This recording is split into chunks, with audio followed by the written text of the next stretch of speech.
Hello and welcome back to the channel. For today's tutorial, I'll be sharing with you how I made this structured sleeve, but I'll be making it in a miniature or a smaller size.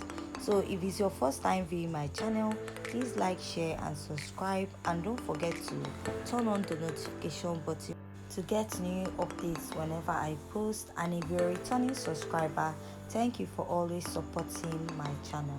So let's start. So for this particular tutorial, I'll be making use of this scrap fabric that I have, so please ignore this. I'm going to take it out later, or I'll just leave it because it's a tutorial. And here I have my thick gum stay. So I was actually looking for a peplum stay, so I did not find this where I went to, so I had to buy this thick gum stay. Is actually 500 per yard, while the normal gum stay is 250 a yard. So for this sleeve, it's best to use a peplum stay or a stiffener. So I don't know what you actually call it, but you can use a peplum stay or you can use a stiffener. Another method of adding structure to the sleeve is using your boning. So you can make use of your reddening boning on this, and you can as well iron your gum stay on it before sewing your reddening boning on it. So with this way, it will give you a more standing effect for the sleeve, or you can just go ahead and use your peplum or stiffener. So the next thing I'll do is to measure out the length and the width of the sleeve I'm working with. So the total length and width is 25 inches by 18 inches. So this is not a standard, so you can go ahead and make yours as big as the thumbnail, or you're just going to make a smaller or miniature size. And while measuring your fabric, make sure you add your 2 inches turn up or folding allowance to your sleeve. So first thing, I'm just going to spread open the material that I'm working with. After doing that, I'm going to be cutting the lining for this sleeve. After spreading my lining, I'm going to take the material I'm working with and I'm going to place it. Now I'm going to minus 2.5 inches for the lining. So the reason why I'm doing this is to give the sleeve a turn up effect at the lining part. So I've gone ahead to cut out my lining.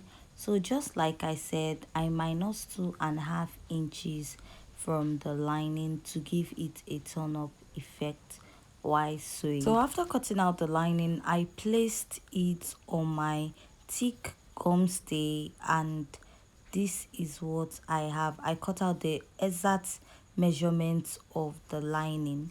So what you're going to do right now is to iron this very thick gum stay that I'm working with to the lining. So if you're using a stiffener or a peplum stay, you're going to do the same. So after ironing your peplum stay or stiffener on the lining, you're going to place the front part of the lining. That is the part that doesn't have the gum stay on it.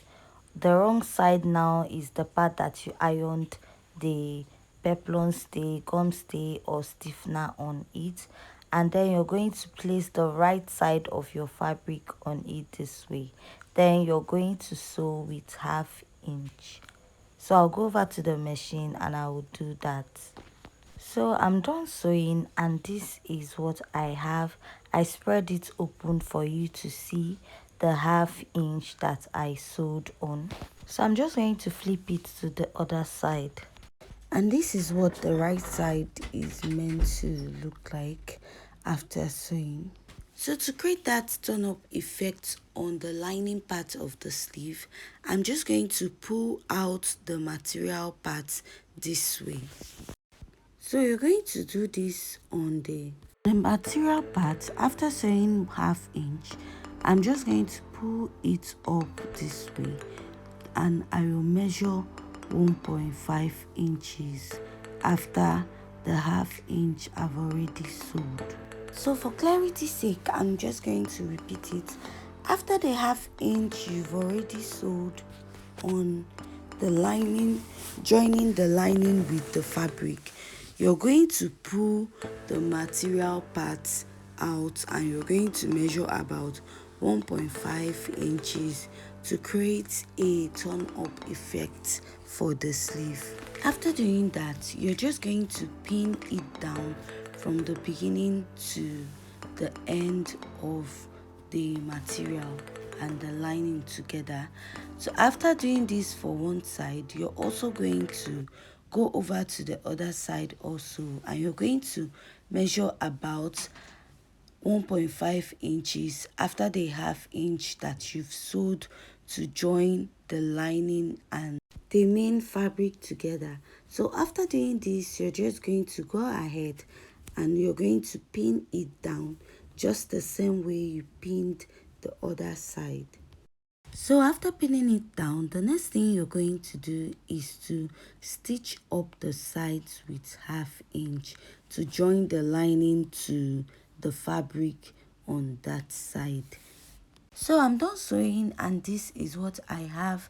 I'm just going to trim out the excess that I have on the end of my material, and I'm going to turn it to the right side.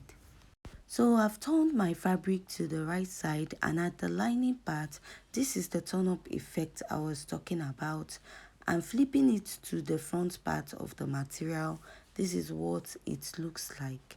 So next, you're just going to top stitch on it to avoid it from moving. So after that, the next thing you're going to do is to determine where you want it on your sleeve. If you want it round your sleeve, you're just going to measure the parts that you want it to be on your sleeve. And you're going to add few ease allowance to it to make sure it's not too tight on your body. Next thing you're going to do is to seal up these rough edges, or you're going to create a band for the sleeve. So this is the strip of fabric that I cut out for my sleeve. It is 15 by 2 inches. So remember, I measured round my sleeve and I had 14 inches. So I added half inch on both sides for joining, and the width is just 2 inches. So this 2 inches is not a constant, depending on how wide you want the band to be. So next, I'm just going to fold my sleeve into two this way. So the reason why I'm doing this is to get the middle of the sleeve. So I'm just going to notch on that part. So after notching the sleeve also, I'm also going to notch the band of the dress to find the middle, just the same way I did for the sleeve. So after notching it, I'm going to open my sleeve this way, and I'll place the notch part of the band touching the notched part of the sleeve. After placing it, I'm just going to go ahead and I will pin it down. So while pinning it down, I'm just going to create a little pleat or fold, because if you notice, the sleeve is bigger than the band. So I'm just going to pleat it to create a slight design or pleat on the sleeve. So after doing this, after doing this for one side, I'm also going to pleat the other side of the sleeve. So after pinning down, this is what you have. You can as well apply stay to your band. So I'm just going to sew with half inch, joining the band to the sleeve.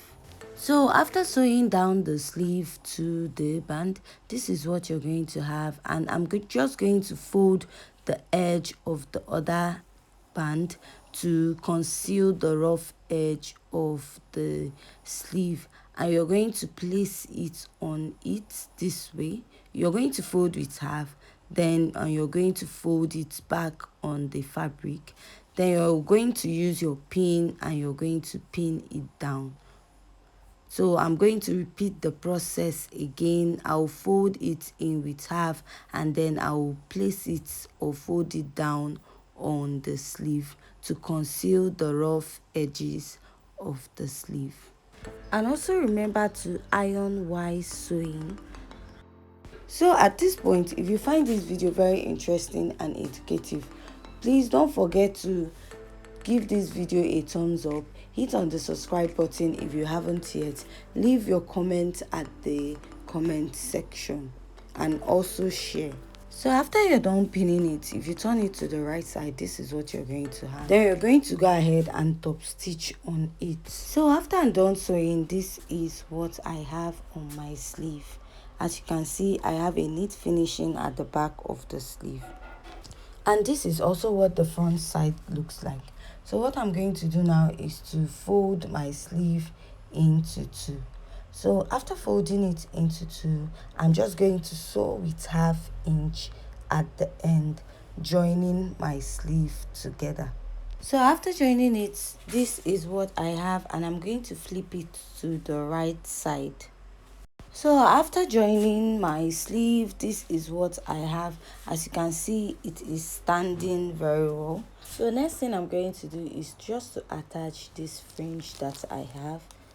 So to attach it, I'm just going to place it underneath my sleeve, and I'm going to top stitch on it. So you can as well turn it to the wrong side before stitching on it, because it makes it more easier for you.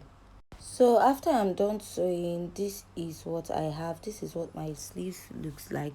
So if it's your first time viewing my channel, please like, share and subscribe, and don't forget to turn on the notification button to get new updates from my channel whenever I post.